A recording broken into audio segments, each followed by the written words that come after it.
hablar ahora de esa gestión de riesgos internos. Cuando un empleado se va de la compañía, cómo gestionamos, cómo nos enteramos de si nos está robando información, de si has filtrado algo, si no.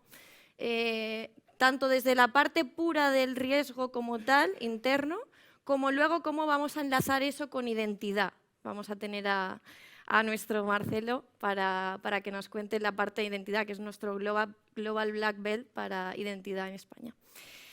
Entonces, fijaros, vamos a viajar un poquito, nos vamos a Brasil, 6 de agosto del 2005, uno de los mayores robos de la historia. Se llevaron no sé cuántos millones de dólares.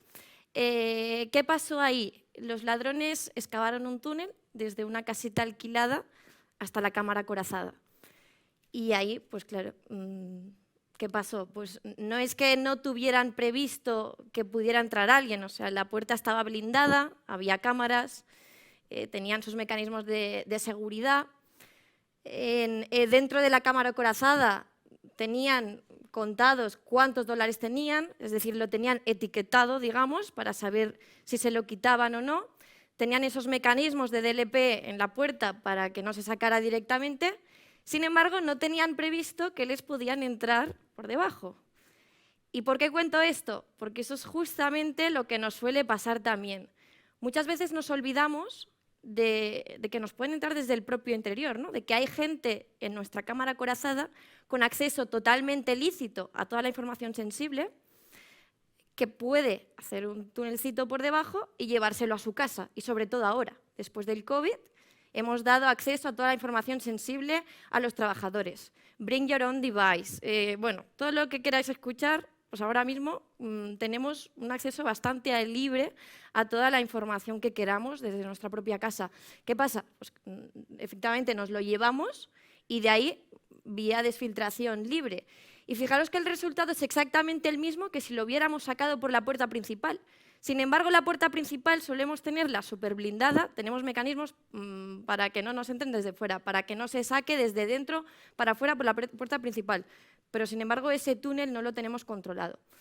¿Qué podemos hacer para controlar esto? Ir poniendo piedrecillas en este túnel y vamos a ver que ya no solo poner piedras para dificultarlo, sino que vamos a poder también evitarlo.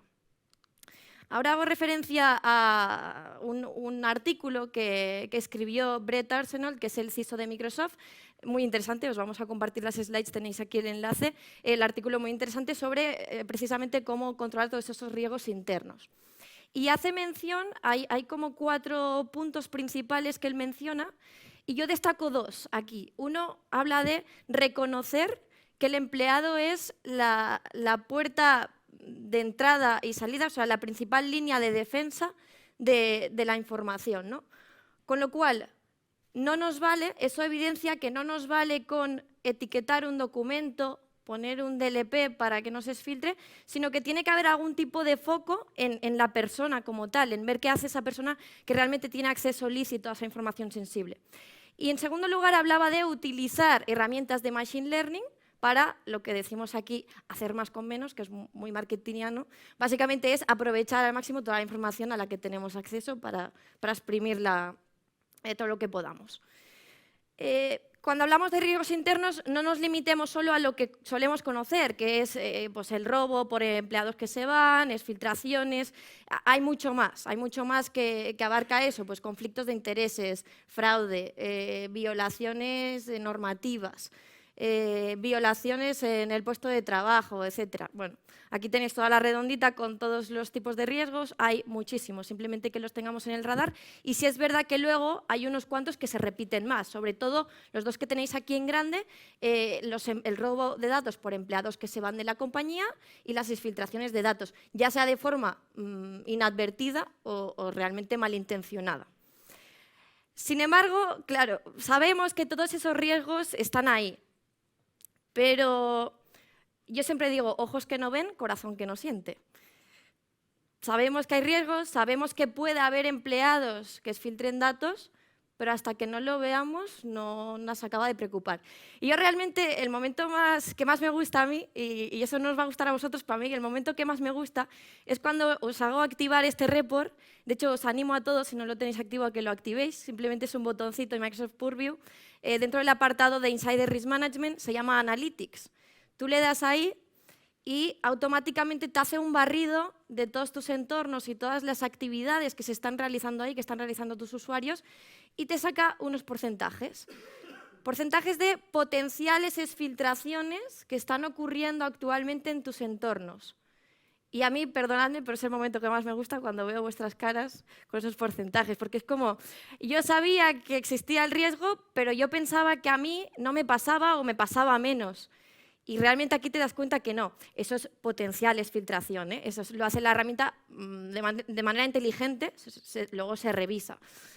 Pero os saca esa primera visión que os hace empezar a preocupar por el tema.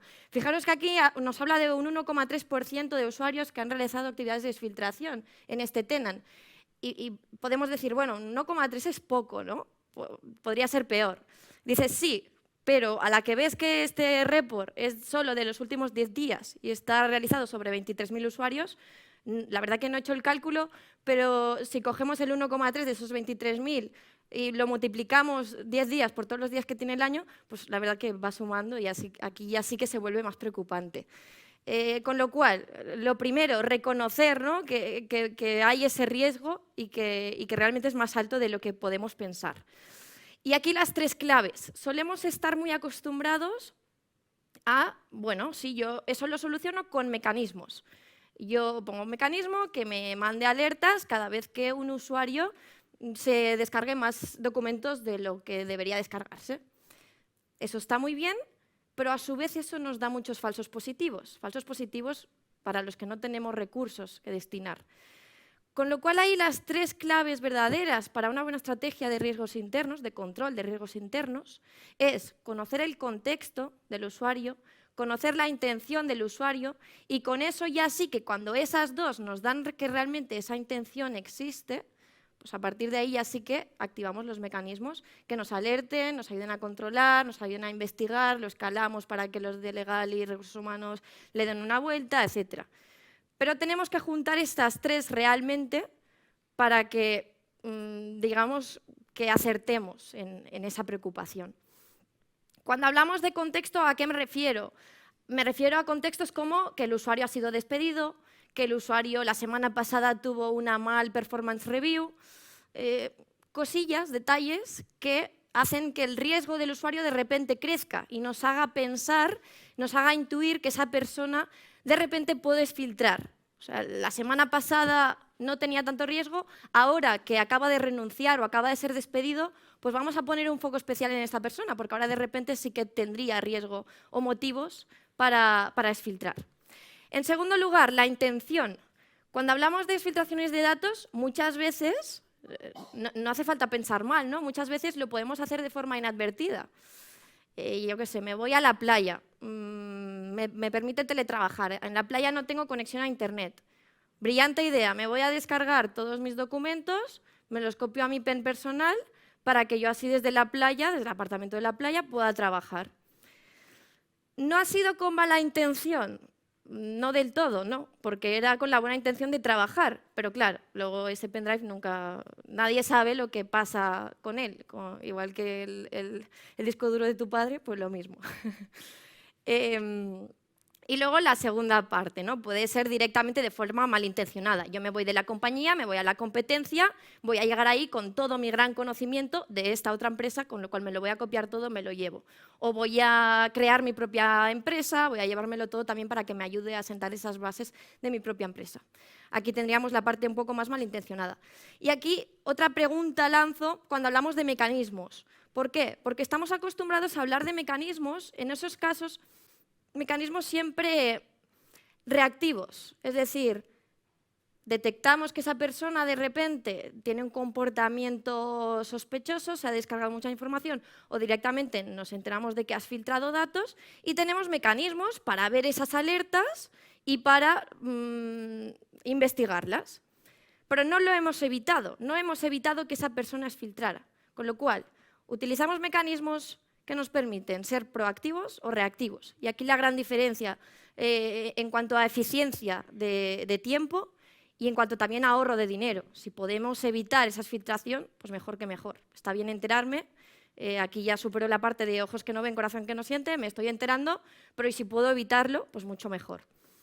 Y vamos a ver cómo Microsoft Purview justamente junta estos tres elementos: contexto, intención, mecanismos, para que realmente esa estrategia de protección de riesgos internos acabe funcionando. ¿Qué es lo que hace? Os pongo primero un escenario más teórico y luego lo vemos en el portal a ver cómo se vería todas esas alertas. ¿Cómo empieza un caso de insider risk? Un caso de insider risk empieza con un trigger. Tiene que haber ese trigger, ese contexto que nos permita saber que esa persona puede estar exfiltrando. ¿Cuál es ese trigger? En este caso, en ese escenario, el trigger hemos cogido que sea que el empleado se va de la compañía, ya sea porque lo han despedido o ha renunciado él. Con eso tenemos ese contexto y a partir de ahí, ¿qué haremos? Pues lo más lógico, nos vamos a empezar a fijar en qué hace a partir de hoy que ha renunciado ese usuario, los próximos, pongamos, 30 días. Vamos a analizar si se descarga mucha información, si de repente se empieza a copiar datos a su USB personal, los sube al cloud, se los manda a su correo personal, etc. Vamos a empezar a fijarnos en él. Y cada vez que detectemos un comportamiento que nosotros definamos como sospechoso o como peligroso, nos va a saltar una alerta que nos va a avisar de ello. Pero claro, aquí hay un pequeño problema, que es, si ese usuario ha sido despedido hoy, vale, es probable que si se lleva información se la lleve a partir de ahora. Pero ¿y si ese usuario ha renunciado él y ya tenía pensado irse? Pues es muy probable que la información ya se la hubiera llevado antes de que yo le pusiera el foco encima. Con lo cual, ¿qué nos permite Microsoft Purview? A la que nos salta el trigger, que ese trigger en este caso está siendo que el empleado se va, pero podría ser cualquier otro, ¿eh? Aquí podemos definir nosotros cuál es el trigger, pues que de repente se descarga más que la media de sus compañeros o cualquier acto que se nos ocurra puede ser un trigger para insider risk. ¿Y qué nos permite precisamente? Coger también los 90 días anteriores y ver si ese usuario en esos 90 días anteriores al trigger también realiza actividades potencialmente sospechosas o no. Y con eso, adicionalmente de los mecanismos que nos está dando, adicionalmente tendríamos la intención. Podríamos saber si antes de la renuncia pues, ha hecho actividades sospechosas, tenemos la intención de que esa persona está intentando llevarse datos a su casa. Y vamos a verlo ahora en el portal, cómo se ve todo esto cuando hablo de alertas. Y veremos también cómo integra esa parte de Machine Learning que comentaba Brett, que nos permite hacer más con menos. Fijaros que aquí, cuando me salta la alerta para un usuario, me dice cuál es el trigger event. El trigger event aquí nos sale que es que en recursos humanos se ha dado el alta, se ha dado la baja a ese usuario o se ha puesto fecha de salida para ese usuario. Y a partir de ahí, esta alerta, ¿por qué me salta? Fijaros que aquí automáticamente la herramienta hace una comparación y ve que los usuarios de media, sus compañeros homólogos, se descargan, aquí pone 2 ficheros al día, es poco pero es un escenario. Sin embargo, este usuario se ha descargado de repente 427 ficheros de una.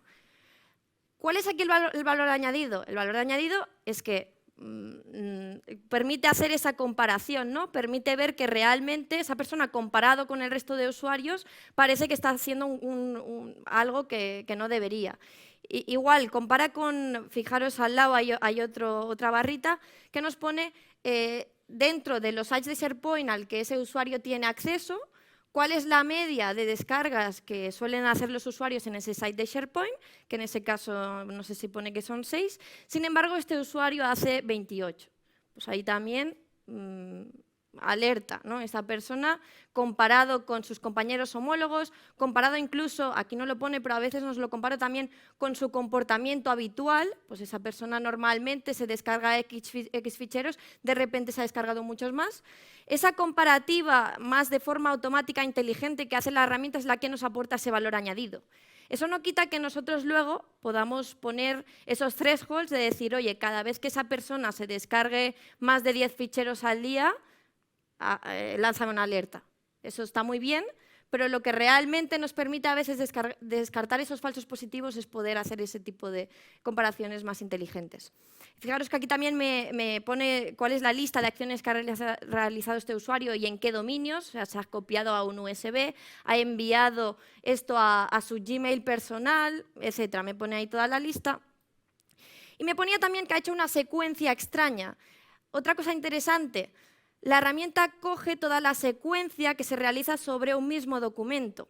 Es decir, fijaros aquí, coge un documento, se lo descarga, le cambia la etiqueta de sensibilidad, quitándole que sea confidencial y le pone otra que no es confidencial, la imprime, que probablemente la etiqueta anterior prohibía que imprimiera el documento, y luego elimina ese documento.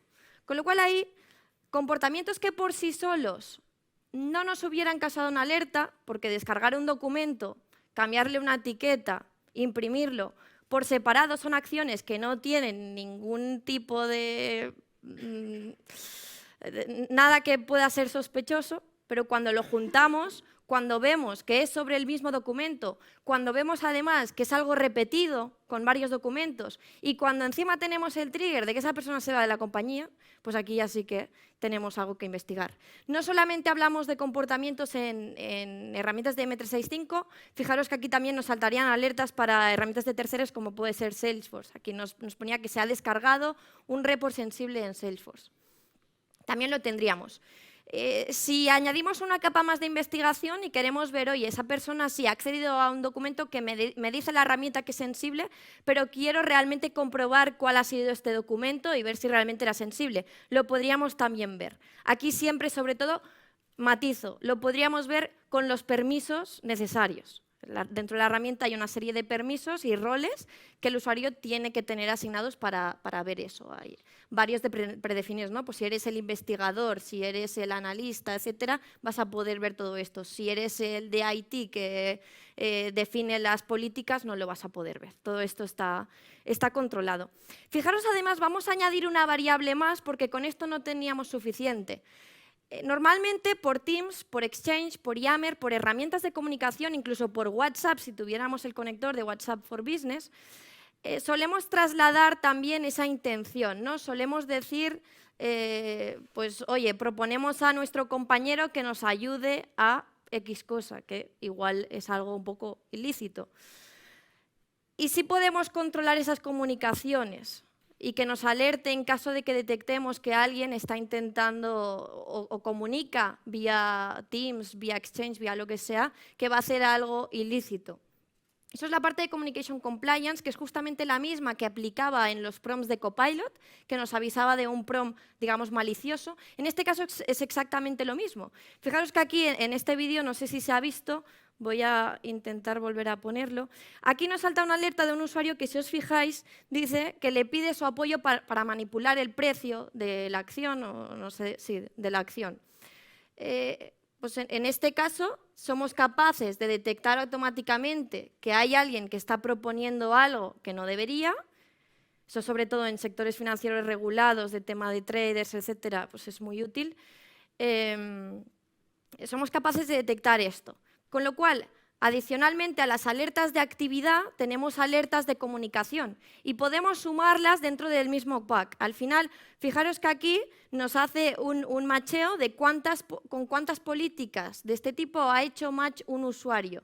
Y vemos que este usuario en concreto, además de tener esa conversación ilícita, pues encima es la persona que se va a ir de la compañía, encima es la persona que ha hecho saltar no sé cuántas alertas de descargarse, copiarse a un USB, etcétera, ha hecho saltar políticas de DLP, etcétera. Y ahí vemos realmente el riesgo de ese usuario. Adicionalmente, esto lo podemos escalar a un caso de discovery que comentábamos antes. Cuando ya aquí pasamos a palabras mayores y tenemos que investigarlo, aplicar holds para retenerlo, etcétera, podríamos escalar ese mismo caso con toda esa información que ya tenemos recopilada. Automáticamente hay un botón que pone escalar para investigación y se nos pasaría a un caso de discovery para que nosotros pudiéramos definir esos custodios, esos legal holds, etcétera.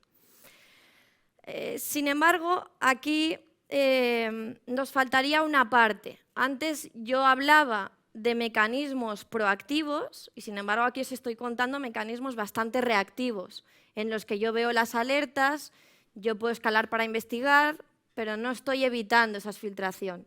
Con lo cual, aquí la parte, yo diría, más interesante, la proactiva, la de evitar que eso acabe ocurriendo. Y os propongo, ¿y si juntamos Insider Risk y DLP? Pues eso es lo que se llama Adaptive Protection Y eso es lo que nos permite, y antes Nuria me ha hecho un poco de spoiler, nos permite precisamente detectar cuál es el riesgo del usuario. ¿Cómo se detecta eso? La herramienta le pone un riesgo automáticamente dependiendo de pues, ese trigger, si se va a ir, si no, si ha exfiltrado o no, si ha hecho saltar una alerta de Communication Compliance o no. Todo eso va sumando ese riesgo. De hecho, voy a pasar de slide porque se ve mejor. Fijaros que aquí tengo dos usuarios. El usuario de arriba representa que de repente se va de la compañía y ha mandado un correo personal a su propia cuenta o se lo ha subido a WeTransfer, Dropbox. La herramienta le va subiendo ese nivel de riesgo conforme a toda esa actividad que detecta que va haciendo. Sin embargo, la usuaria de abajo pues, se comporta como debe, sus descargas son normales, de modo que su riesgo es bajo. Y fijaros que entonces, ¿qué podemos hacer? Podemos definir políticas de DLP adaptables a ese nivel de riesgo. De forma que al usuario de arriba que se va a ir y que ha hecho todo esto, le voy a bloquear acciones que hasta ahora podía hacer, y a la usuaria de abajo, para que no le afecte en su día a día, en su productividad, le voy a dejar seguir haciendo, o le voy a bloquear con un override. Fijaros, ¿no? Pues ese matiz en que puedo adaptar ese riesgo, ese nivel de protección según el riesgo del usuario. Eso es la parte de la herramienta donde configuraríamos esto. Y aquí ya pongo otra variable en todo este escenario, que es, sería interesante, ¿no? Y si juntamos en ese DLP, en ese Insider Risk, la parte de identidad, es decir, ¿podría yo controlar, aparte de bloquear con DLP ciertas acciones, podría controlar adicionalmente, podría unir de alguna forma el Entra, que es el Azure Active Directory, Entra ID y Purview? O sea, podría bloquear la autenticación de ciertos usuarios a ciertos sitios dependiendo de su nivel de riesgo, etcétera. Y aquí sí que invito a Marcelo a que nos cuente, que es el experto de esto. Especialista en identidad, eso es suficiente. Lo primero, antes de empezar con esto, quien me quiera seguir en LinkedIn, aka.ms/Marcelo. Soy un poco pesado porque comparto cosas todos los días, lo advierto, sí, aviso porque nunca está de más. Pero bueno, cosas de identidad. Entonces, lo que voy a estar hablando ahora, como comentaba Ana recién, es cómo podemos integrar ambos mundos, ¿no? Identidad, que digamos está por debajo de todas las soluciones, digamos, Entra, es el proveedor de identidad, y qué capacidades, qué características de seguridad podemos agregar, qué soluciones podemos usar, cuáles son más o menos transparentes, cuáles ofrecen, o de qué manera podemos ofrecer una experiencia para el usuario que sea, además de segura, lo menos invasiva posible. Entonces, bueno, voy a comentar un poco todas esas opciones que hay. Lo primero, que creo que todo el mundo conoce ya, son los 3 principios del modelo de Zero Trust, ¿sí? Donde siempre verificamos explícitamente, siempre tenemos que apuntar a dar el menor privilegio posible y asumir que estamos en la peor situación. ¿Sí? Esto en cualquier documentación de Zero Trust lo vamos a ver, si no cambia, es universal. Lo siguiente es un documento de Forrester donde ya pasamos a considerar que el dato, la información es el elemento central y alrededor de él están los diferentes pilares. Esto no significa que la identidad, desde el punto de vista del usuario, no es el pilar fundamental, central, pero hablando de datos, que es el objetivo de la sesión de hoy, Forrester es uno de los que ya está empezando a colocar esto en el medio y alrededor todas las diferentes soluciones, pilares, tecnologías y demás. Así que un documento interesante, está disponible públicamente, lo podemos leer. Y si no me equivoco, puse el link como se va a compartir la presentación, puse el link en las notas de esta diapositiva. Bien, ahora, Microsoft Entra. Entra es nuestra solución, bueno, cambiamos de nombre, porque nos gusta cada tanto cambiar de nombre a las cosas. Cambiamos de nombre a todo lo que es Azure Active Directory. En principio podemos decir también para desasociarlo un poco del mundo on-premises, pero no solo por eso, también hay todo un tema de marketing por detrás. Pero bueno, en resumen, hoy todo lo que es identidad o todas las soluciones diferentes que están dentro de identidad está dentro de la familia de productos de Microsoft Entra, donde tenemos algunas, como tenemos esto dividido en 3 pilares, que esto no es algo estricto, pero digamos, tenemos principalmente 3 pilares, donde tenemos todo lo que sigan, Identity and Access Management, donde está Entra, donde tenemos Governance, que también voy a hablar un poco de eso, Tenemos External Identities para todo lo que es el mundo de identidades externas, que también podemos dar acceso, por supuesto, a identidades externas a nuestra información, ¿sí? A aplicaciones y demás cosas. Por otro lado tenemos Verify ID, que es un tema más relacionado con, o al principio, en el pasado, cuando empezamos a anunciar todo esto, lo anunciamos como identidad basada en blockchain, ¿sí? Entonces, de hecho, lo que hay por detrás de esta solución es blockchain, ¿sí? Permission Management, no me voy a meter mucho en eso hoy, porque es un tema que, si bien lógicamente todo está relacionado, pero es un tema que más bien se suele tratar aparte, pero es para gestión granular de permisos, multicloud y demás. Pero bueno, si tengo que hablar de cada una de las soluciones, por lo menos tendría que dedicarle a cada una una hora, perdón. World of ID es algo que tampoco voy a cubrir porque está relacionado más a identidades no humanas, ¿sí? Identidades de servicio, Service Principal, Managed Identities y demás. No significa que esas identidades no tengan potencialmente acceso a información, ¿sí? Pero hoy vamos a hablar un poco más de las medidas que podemos aplicar al otro tipo de identidad. Y por último, Network Access, que es todo lo nuevo relacionado con Internet Access, Private Access, para acceso o medidas de seguridad para todo lo que es la red interna y también para acceso a recursos internos de fuera. Bueno, a través de esta nueva solución. Es la solución de Secure Services Edge, SSE. Parte de las características que estamos ofreciendo están en Public Preview, otras en Private, otras ya están disponibles, ¿sí? Así que bueno, pero también es un tema que sale un poco del temario de la sesión. Bien, esta diapositiva resume los escenarios principales que se suelen tratar en cualquier conversación que se tiene en conjunto cuando hablamos de identidad y de proteger el acceso a la información. Solemos decir siempre que los que trabajamos, los que nos especializamos en esto, somos un poco las ovejas negras, ¿no? Porque al final estamos, si bien digo que intentamos hacerlo de la manera más transparente posible, a veces sí que tenemos que enfocarnos un poco en educar al usuario, ¿no? Por ejemplo, el uso de segundo factor de autenticación, el tema del uso de los dispositivos, qué hacemos con los dispositivos personales, qué medidas les podemos aplicar, extras a los dispositivos que sí gestionamos, todo ese tipo de cosas, ¿sí? Y más. Entonces, estos son algunos de los temas que tratamos en ese tipo de conversaciones. No en un orden en particular, sino que son los escenarios más comunes. Por ejemplo, si tengo que poner un orden, lo primero que haría es hablar de acceso condicional y además combinado con Identity Protection. El ejemplo del banco, esto es improvisado completamente, pero el ejemplo del banco me viene como anillo al dedo porque nosotros lo que intentamos hacer en el 90% de los casos que estoy comentando aquí es aplicar medidas y en algunos casos incluso poner barreras antes de que incluso se pueda acceder a un recurso, un dato, ¿sí? Lo que sea. Es antes o durante las dos fases principales, autenticación primero y autorización luego. ¿Sí? Cuando hablamos de tener acceso a algo, siempre, aunque sea de manera transparente, hay un proceso de autenticación. Si es la primera vez, puede ser con credenciales, passwordless, bueno, todo lo que sea.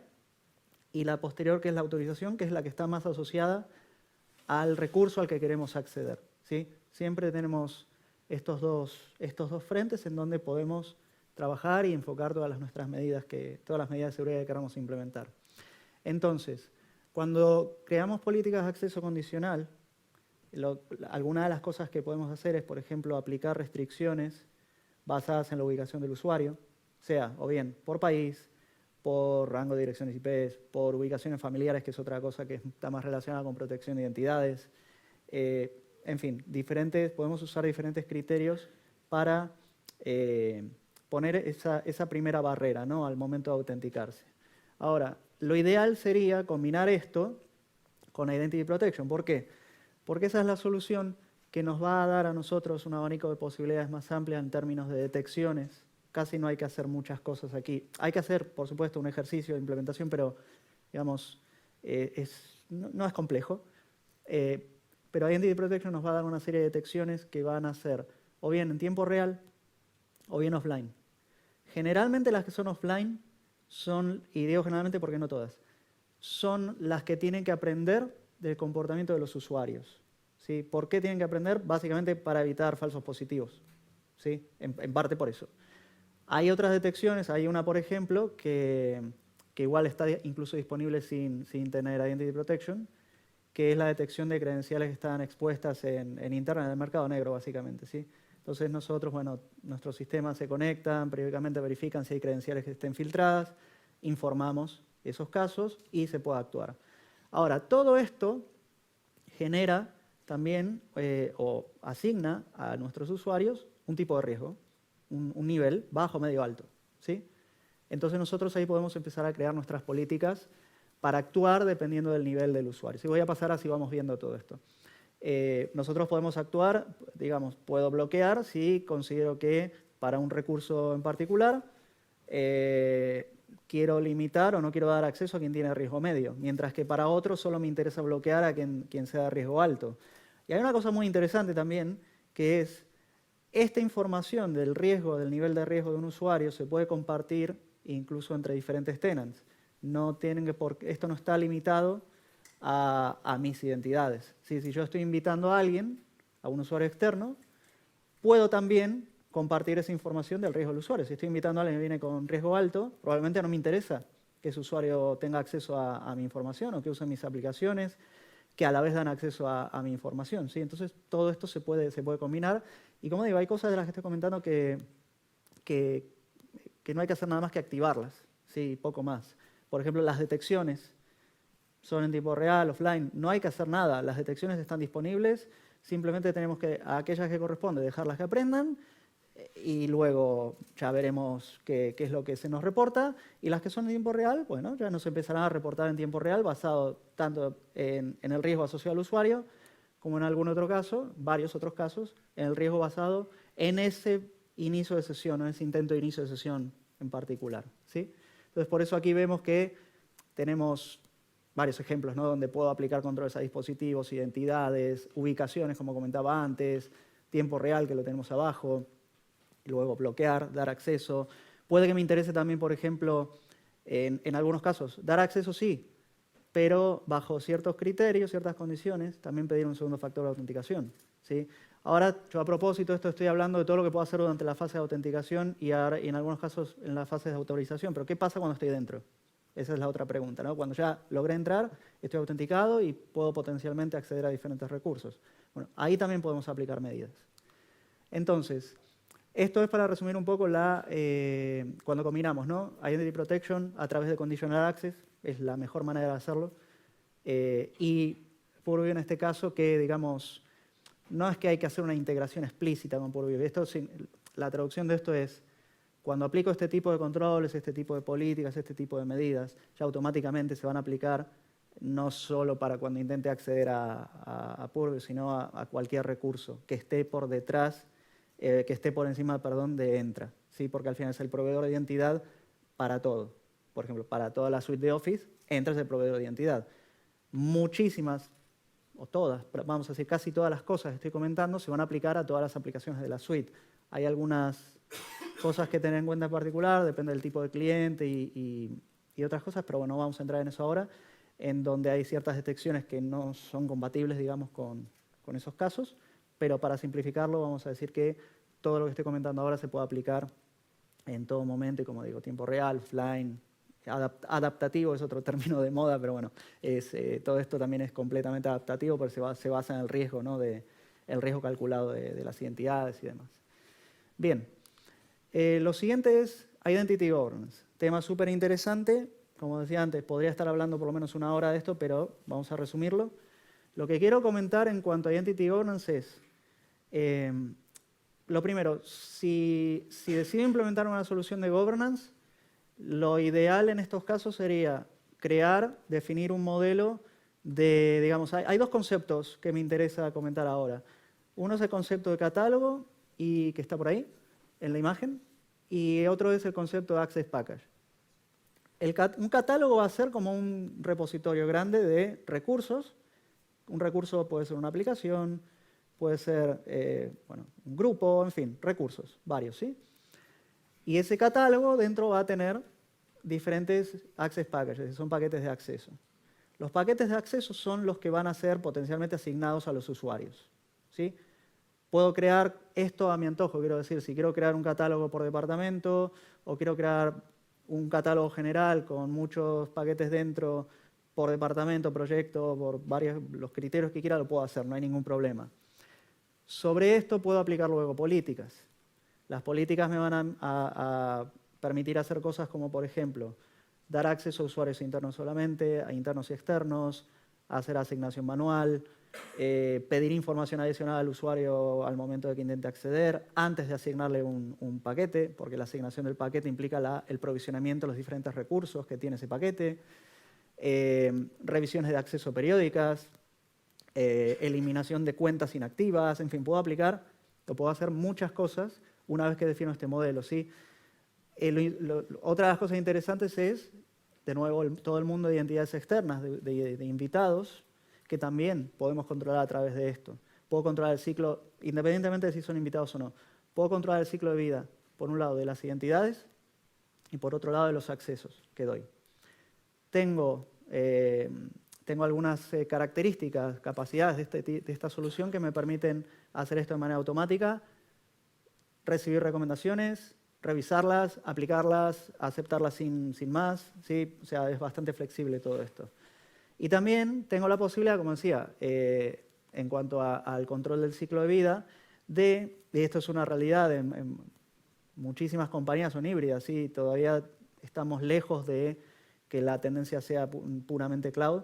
Entonces tenemos la posibilidad a través de esta solución de impactar cualquier cambio. Vamos a hablar, por ejemplo, de una eliminación o una deshabilitación de una cuenta en el mundo on-premises también, ¿sí? Entonces, eso lo podemos hacer hoy. Podemos hacer provisionamiento de identidades en aplicaciones, lo podemos hacer también si queremos. En fin, como digo, posibilidades ilimitadas y podría estar hablando de esto muchísimo tiempo. Tenemos flujo de ciclo de vida, que es una de las características de governance. Un ejemplo de un flujo es este, que vemos aquí, ¿sí? Primer paso, esto se relaciona mucho con soluciones de recursos humanos. Por ejemplo, ¿sí? Cuando hacemos la integración con un SuccessFactors, Workday o cualquier otra. Al final, lo primero que necesitamos es que la identidad esté creada. Una vez que está creada, nosotros ya podemos empezar a aplicar nuestros flujos. Los flujos lo que nos van a permitir hacer, lógicamente resumido porque hay más o menos unas 50 tareas predefinidas y hay más que se vienen, ahora están en private preview, pero va a haber más. Pero los flujos nos permiten a nosotros habilitar o deshabilitar una cuenta, habilitarla basada en la fecha de contratación de la persona, del empleado, o habilitarla basándonos en la fecha de creación de la cuenta, asignarle grupos, recursos, access packages, que es lo que comentaba recién, en momentos específicos.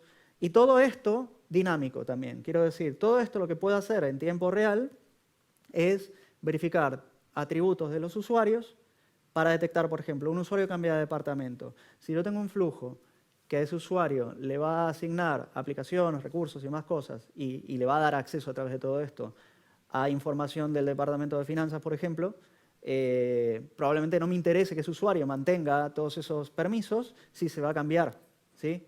Entonces, puedo crear puedo crear triggers asociados a mis flujos que detectan cambios en los atributos para actuar en consecuencia, ¿sí? Entonces, si hay un cambio que implica que ya no se cumplen las condiciones que hacen que se me asigne una serie de recursos, bueno, esas condiciones se van a verificar y se removerá lo que no corresponda, ¿sí? Y se me asignará lo que sí, por ejemplo. Bueno, pero de nuevo, esta es una de las, o diría la novedad principal que anunciamos en junio, cuando anunciamos primero el cambio de nombre a Microsoft Entra y además todas las novedades, principalmente de governance y otras cosas, pero esta es la, digamos, característica estrella de la solución, a pesar de que hay más cosas, ¿no? Pero como digo, esta es una de las principales.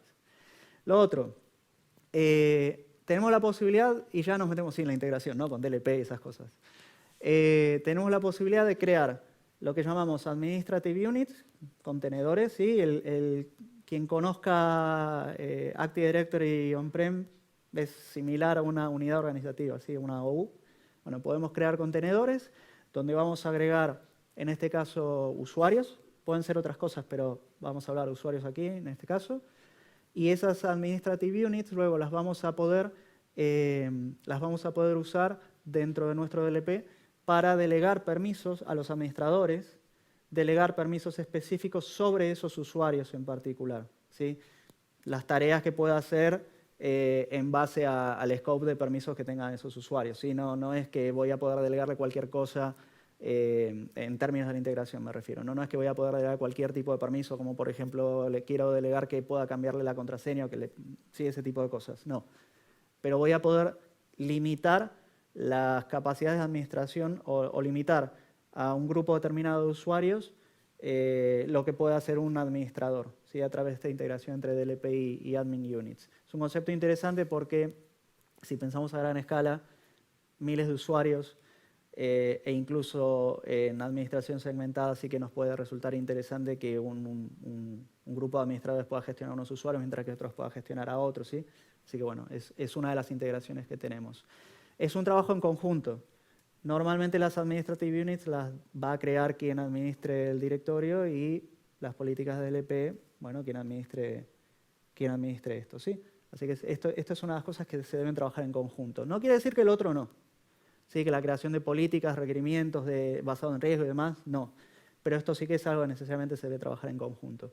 Y ya casi finalizando, tenemos algo que se llama Authentication Context, que, bueno, aquí lógicamente comentamos la integración con Purview, pero esto puede ir muchísimo más allá si queremos. A ver, esto es la creación, vamos a decir, es un contexto es como, vamos a decir, una especie de etiqueta que vamos a crear siguiendo los criterios que nosotros tengamos, y esto es algo completamente abierto, pero ese contexto que vamos a crear lo vamos a poder integrar, bueno, en este caso es para OneDrive y SharePoint, ¿sí?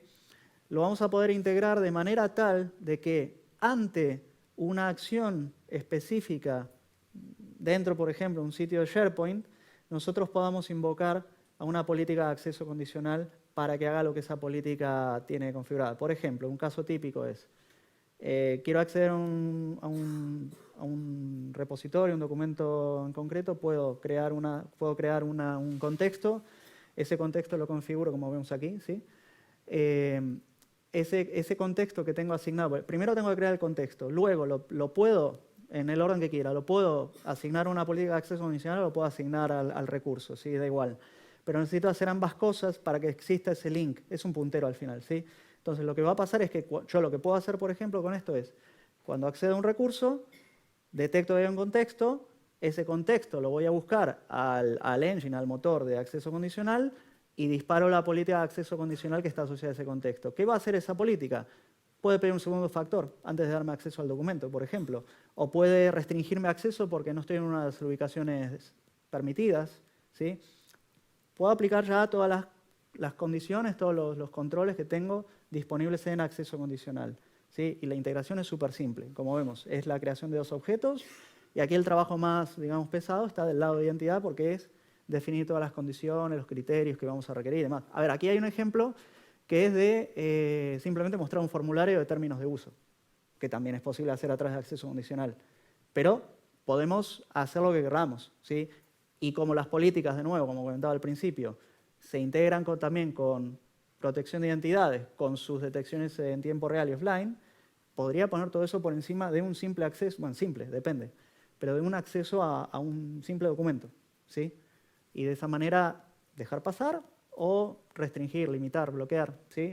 O pedir alguna comprobación adicional.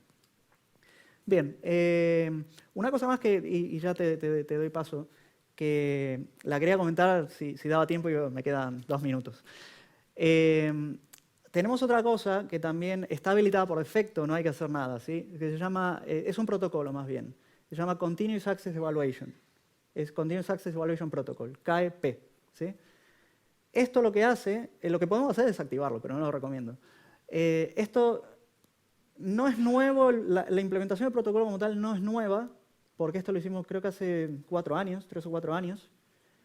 Pero, a ver, primero, lo que nos va a permitir a nosotros es verificar en tiempo real, para quien esté integrado con este protocolo, para quien pueda entender este protocolo, verificar en tiempo real qué pasa durante el tiempo de vida de la sesión del usuario. Hay una serie de triggers, eventos, que se van a comunicar al proveedor de identidad, adentro en este caso, y ahí se puede actuar. Quiero decir, por ejemplo, un trigger, uno de los tantos que hay, para ligarlo un poco a lo que comenté antes, es ¿qué pasa si una identidad pasa a ser de riesgo alto?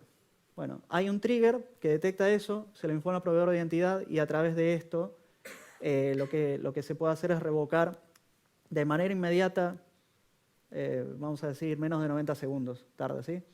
Anteriormente se tardaba muchos años atrás se tardaba 2 horas en hacer esto, la revocación total quiero decir, pero podemos revocar, vamos a decir, en tiempo real una sesión. O puedo disparar un proceso, vamos a decir, si hay un despido hostil, ¿sí?, de alguien, el hecho de que le deshabilite la cuenta a la persona hace que a través de este protocolo se cierre la sesión del usuario en todas las aplicaciones que lo entiendan.